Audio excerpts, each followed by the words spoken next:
Hello mga suki! Magandang araw!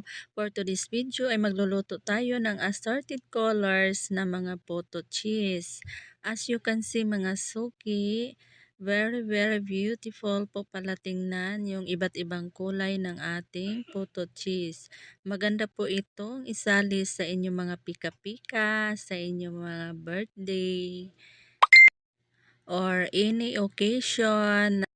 Maaga nga po pala ang delivery nito kaya need ko po gumising ng 3 AM mga suki kasi 6 AM po ang delivery nito mga suki.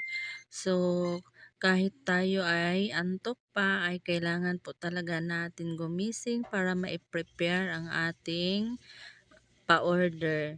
So sayang naman po kung tatanggihan natin. Alam niyo naman, minsan lang po ang blessing at na dumating sa atin. Kaya i-grab na po natin mga suki. So ayan po, nung matapos na maluto, yan, haggard na kaayo ang inyong tindera dyan.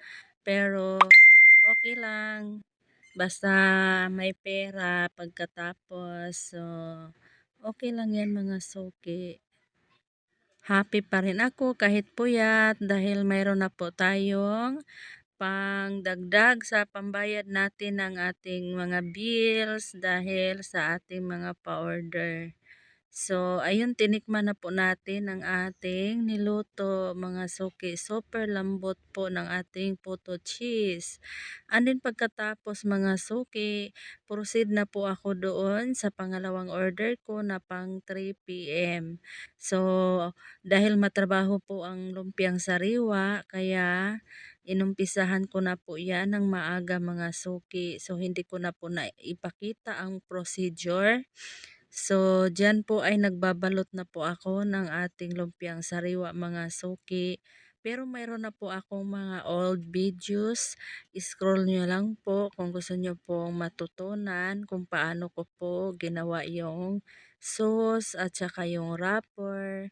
Sa pagbabalot naman ay napakasimple na lang po niyan, para ka lang po nagbabalot ng lumpiang Shanghai mga suki.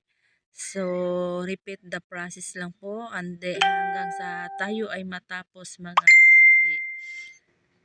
And then maglalagay lang po tayo ng toppings na mani, crushed peanut. So, ang ginawa ko po ngayon ay gumagawa po ako ng mirang mga suki dahil birthday ko po ngayon. And then hindi ko po